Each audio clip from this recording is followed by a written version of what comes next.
Swastiastu, selamat sore. Saya diminta untuk memberi kesan-kesan setelah membaca trilogi Jirah. Sebenarnya ini tidak biasa buat saya karena saya bukan pembaca yang baik. Saya bukan orang yang suka membaca.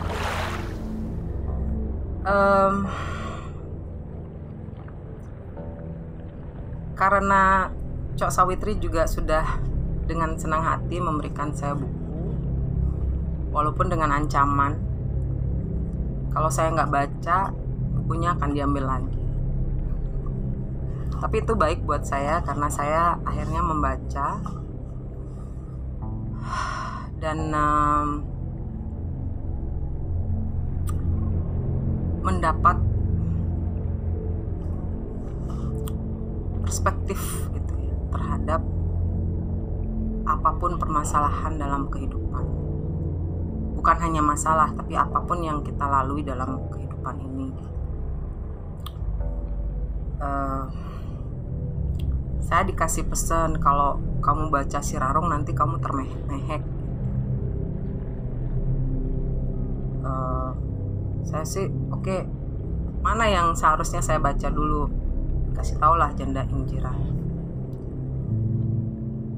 Saya udah termehek-mehek dari Janda Ing Jirah, dari Jirah ini. Karena apa? Karena di buku ini saya mendapat pelajaran yang saya lupakan gitu. Bahwa apapun di dunia ini kita tuh harus balik ke diri sendiri. Kita harus ingat siapa kita. Saya ingat waktu masih muda tuh saya bilang sama diri sendiri, apa sih bibit bebet bobot gitu. Tapi setelah baca ini, saya seperti disadarkan gitu, bahwa kita memang tidak boleh lupa kita siapa, sebagai apa,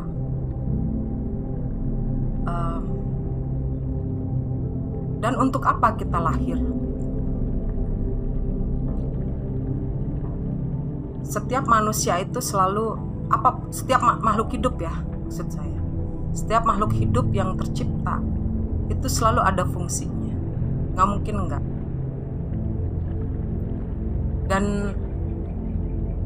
Dan karma kita itu disesuaikan dengan untuk apa sih kita. Itu menurut saya ya, kita ini apa yang harus kita lakukan, atau kalau kita menyadari kita ini lahir ke dunia untuk apa dan lakukanlah itu, maka itulah semedi kita, itulah apa ya bahasanya tuh yang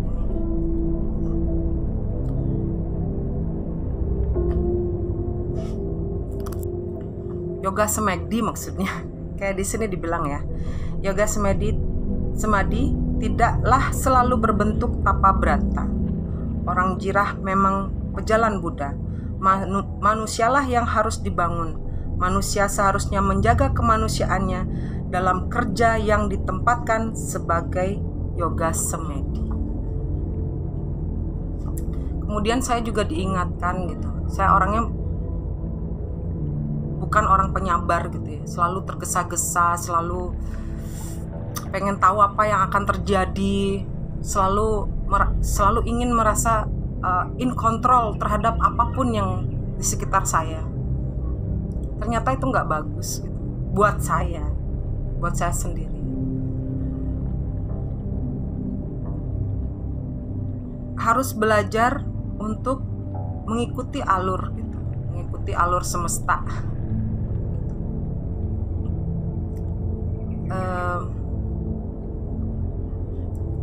kesabaran itu selalu baik. Kita tidak harus mendahului apa yang belum kita lihat.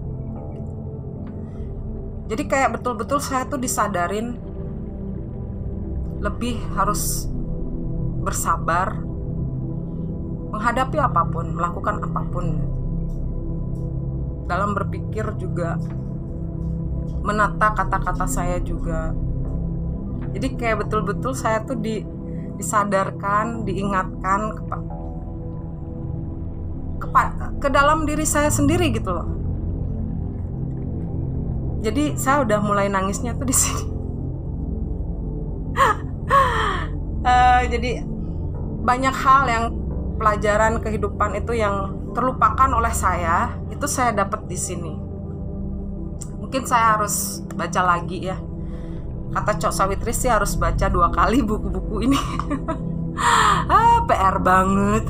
Ya enggak? Terus ini nih katanya saya termehek-mehek kalau baca ini.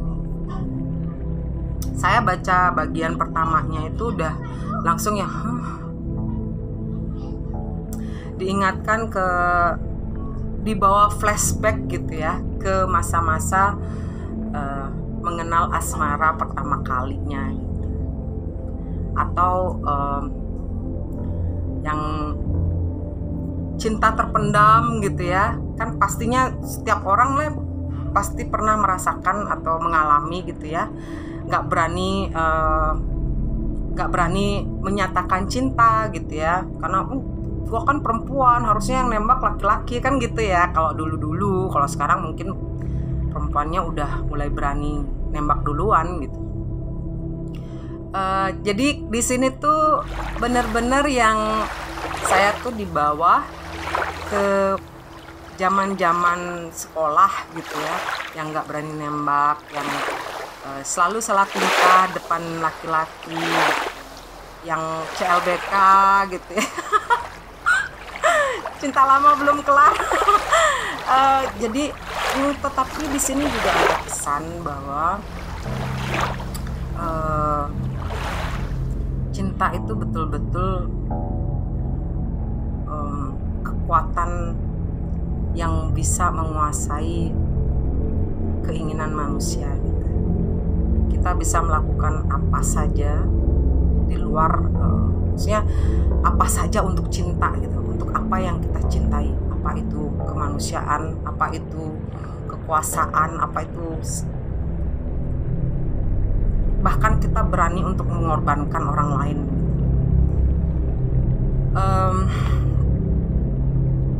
Dan saya juga di sini belajar bahwa spiritualisme itu tidak cuman di penampilan gitu. Sekarang kan banyak ya,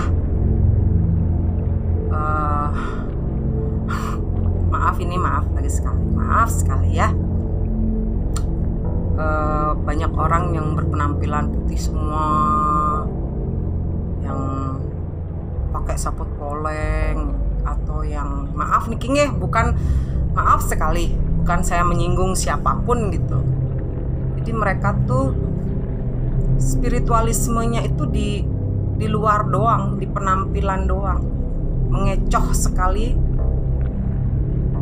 dan banyak yang terkecoh gitu. Entah kenapa, nggak ngerti saya. Mungkin apakah karena mereka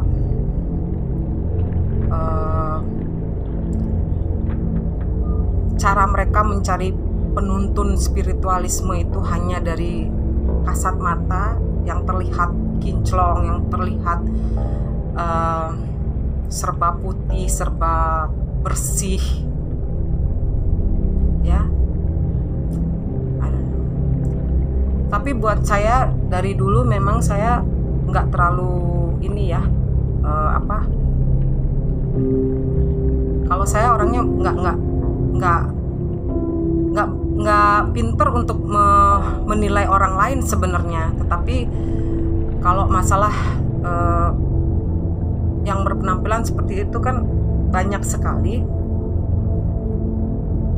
Saya nggak mau terlalu dekat dengan mereka memang, Karena menurut saya masih jauh gitu ya, saya masih jauh dari hal seperti itu. Dan saya memang orangnya tuh memang lebih suka untuk mempertanyakan diri sendiri.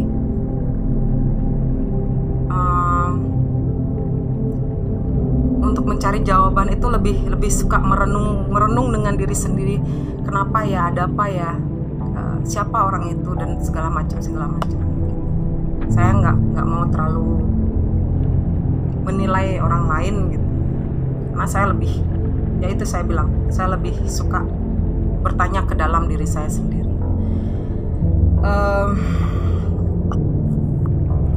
Dan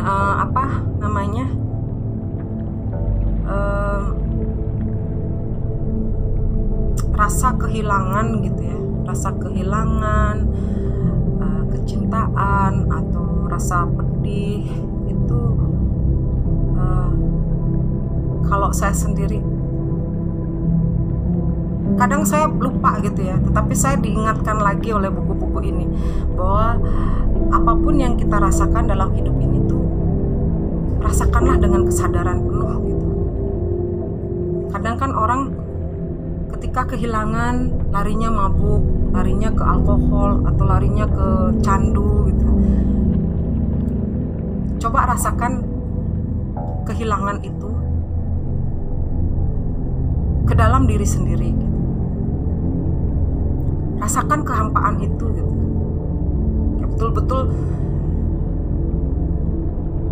karena saya dengan beberapa kali pengalaman, walaupun nggak banyak ya, beberapa kali pengalaman ketika saya merasa hampa itu, kayaknya semua itu menjauh gitu.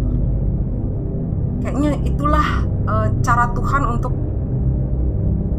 meminta waktu untuk saya, kepada saya gitu. Cuman saya dan Tuhan gitu. Nah ini di sini tuh diingatin gitu loh. Di buku ini tuh saya diingatkan. Ini buku yang si Rarung ini paling tebel dia. Udah nyebelin tapi ngangenin. Saya kalau kemana-mana selalu saya bawa. Jadi saat saya baca Janda dari Jirah, saya bawa Janda dari Jirah. Ketika saya membaca Si Rarung, saya bawa Si Rarung. Tetapi kan kadang kalau di luar kan tidak konsen baca gitu ya. Jadi kalau udah di luar rumah, saya tuh pengen pulang. Kapan nih pulang? Jam berapa mau pulang nih? Saya mau baca gitu. Ketagihan saya sama Rarung ini. Dan buku setebal ini itu akhirnya tuh digantung gitu loh. Kayak gimana sih cinta digantung? Nyebelin banget kan, nyebelin tapi ngangenin gitu loh. Saya bener-bener baca Si Rarung nih kayak kadang kalau kita nggak bisa memiliki seseorang yang kita cintai, itu cinta yang kita rasakan itu kayak gimana ya, kayak hati yang udah kosong ini terisi penuh gitu loh. Kayak I'm alive gitu. Beda sensasinya ketika cinta itu maksudnya orang itu bisa kita miliki gitu. Beda banget, beda rasanya memang. Jadi ini Si Rarung, itu kesan saya buat Rarung. Lalu Manggali ya, maaf saya harus perlu waktu untuk mencari-cari gitu apa yang membuat saya betul-betul terkesan oleh buku ini. Dari bagian pertama sebenarnya saya udah ini keinget 2 tahun lalu ketika saya dilaporkan ke polisi.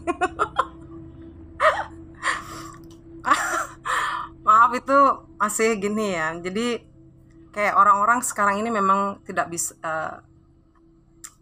Buku ini padahal 2018 loh. Ini yang terakhir. Tetapi terjadi pada saya tuh 2020, dimana saya melihat memang kenapa sih agama itu dipolitisasi? Kenapa sih orang pemerintahan harus ikut campur dalam urusan adat, urusan beragama gitu. Kemudian orang berlomba-lomba menyucikan dirinya biar dianggap orang suci, mendapat penghormatan. What for? Apa sih yang mereka kejar gitu? Saya aja kalau bisa saya mau jadi orang biasa aja deh. Nggak dikenal orang juga nggak masalah gitu. Nggak punya fans juga nggak masalah gitu loh. Apa sih yang membuat mereka tuh kayak harus menjadi,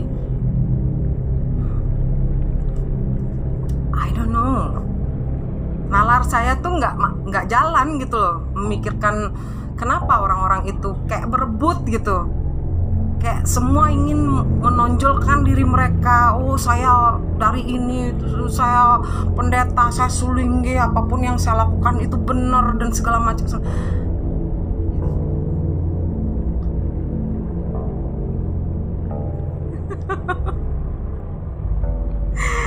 Jadi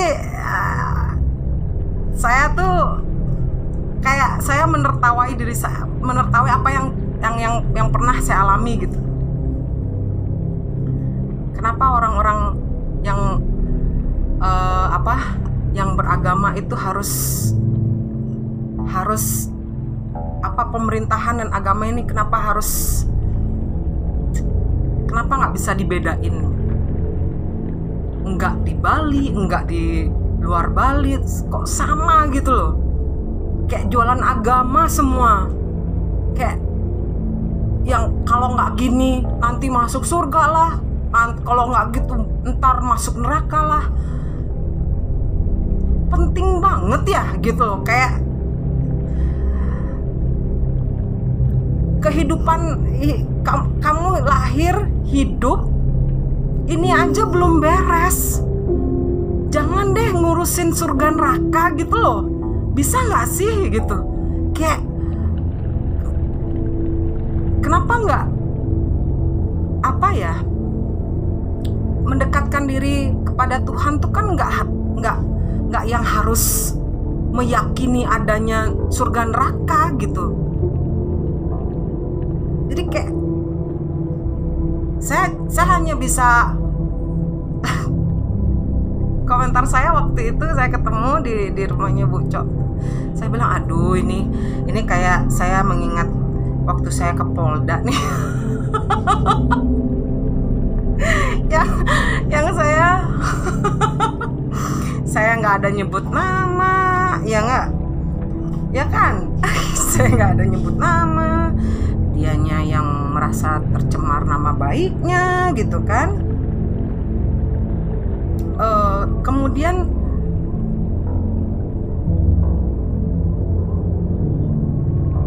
semakin saya baca tuh rasa beratnya itu ketika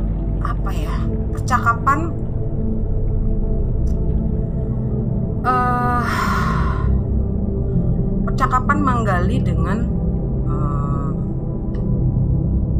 ibunya. Saya tuh udah ngerasa berat hati saya itu.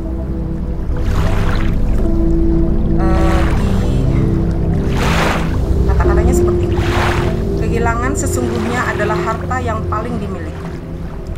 Jatuhlah gelap pada malam menjadi kelegaan bagi mata yang terpejam.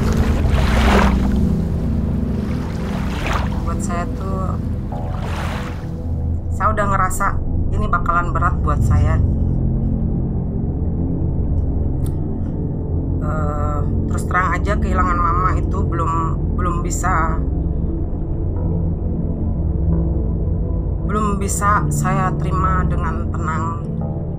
Tetapi di sisi lain saya merasa kalau mama masih hidup, saya mungkin gak akan seperti sekarang.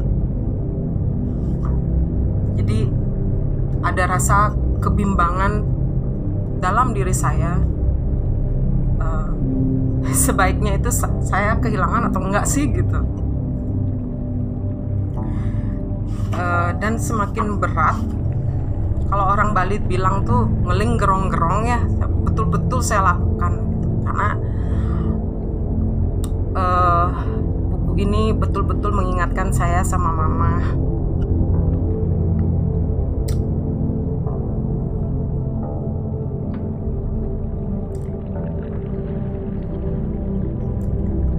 Tak akan ada yang sanggup menyentuhmu. Sekalipun sepanjang hidupmu engkau akan berusaha melupakan apa saja yang engkau tahu, apa saja yang dapat engkau mau. Musuh utamamu adalah kerinduanmu padaku sebagai ibu. Saya tuh ini buku-buku ini memporak-porandakan hati saya sebenarnya.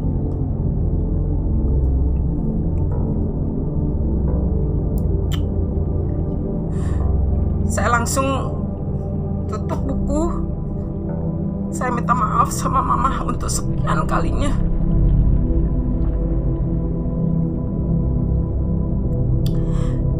Kemarahan saya sama mama, apapun yang saya lakukan untuk menghukum mama saya, ini terbaca di sini.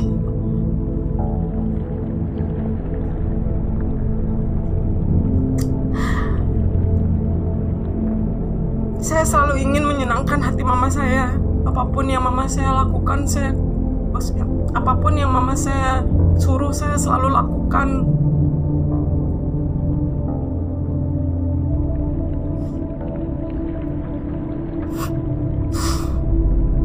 Janji-janji mama pada saya sampai mama meninggal.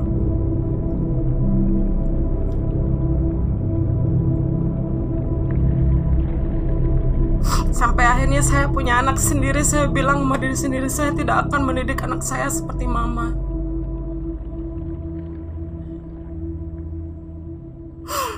Tapi di sisi lain saya merenung, saya salah gitu.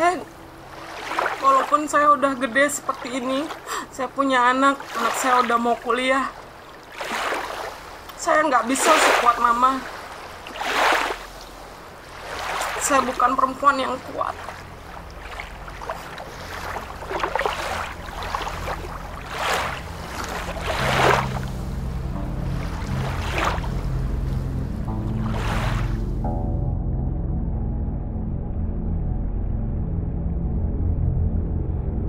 Kemudian saya di buku ini saya pengen selesai baca gitu loh.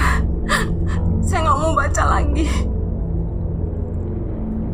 Tapi kemudian saya rasa penasaran saya tuh, karena saya punya anak gitu ya.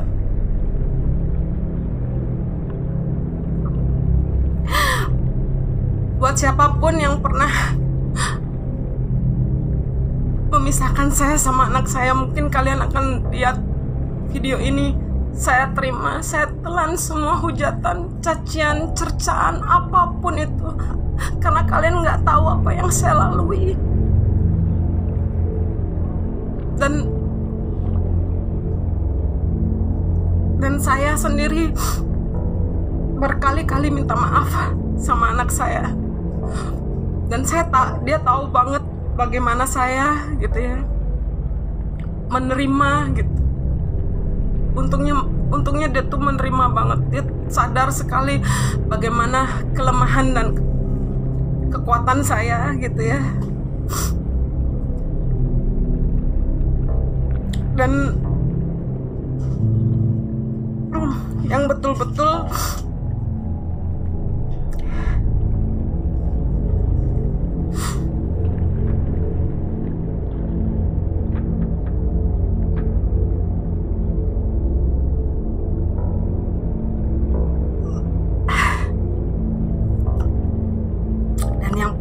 paling bagus ini ya, saya quote dari yang terakhir adalah, seorang ibu yang ingin sekali dalam masa hidupnya benar-benar menjadi seorang ibu.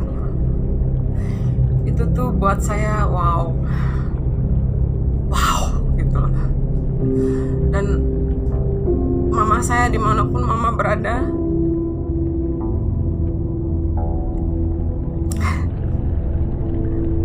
Apapun yang saya lakukan, saya selalu ingin menunjukkan bahwa saya dididik dengan baik oleh orang tua.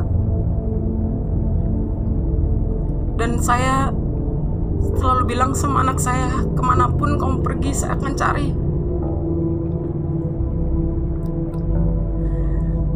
Dibawa ke neraka pun sekalipun sama mereka, gitu. Kamu anak saya. Dan tidak ada kekuatan di dunia ini yang mencabut hak saya terhadap mereka berdua. Ini betul-betul kalian harus baca. Maaf ya, saya nangis. Kalian harus baca ini, 3 buku ini, ya. Di sini juga ada mantra-mantra untuk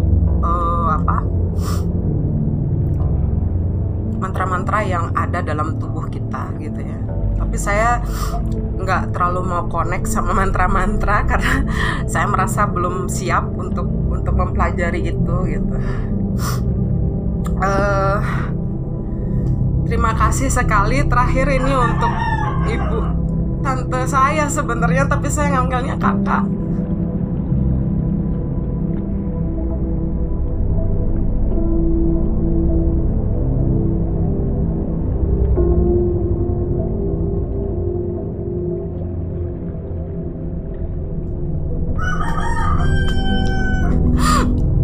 Terima kasih sekali pembaliannya.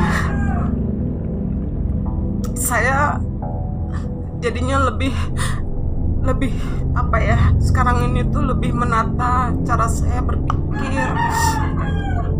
Saya nggak mau gerasa gerusu, saya nggak mau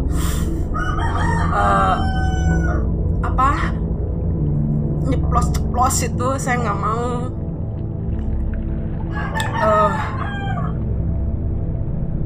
Terima kasih sekali. Ini pengetahuan. And terakhir, useful is not an adequate word for these books. Ini memberikan wawasan, memberikan pengetahuan, memberikan kesadaran, memberikan segalanya, gitu ya. Entah mungkin buat kalian beda, tapi itu buat saya, gitu. Oke, terima kasih ya. saya jadi cemen banget. tapi betul-betul ya, betul-betul apapun yang saya katakan, I mean it. And then you have to buy this book. Ini sangat lebih dari kata berguna deh. Terima kasih.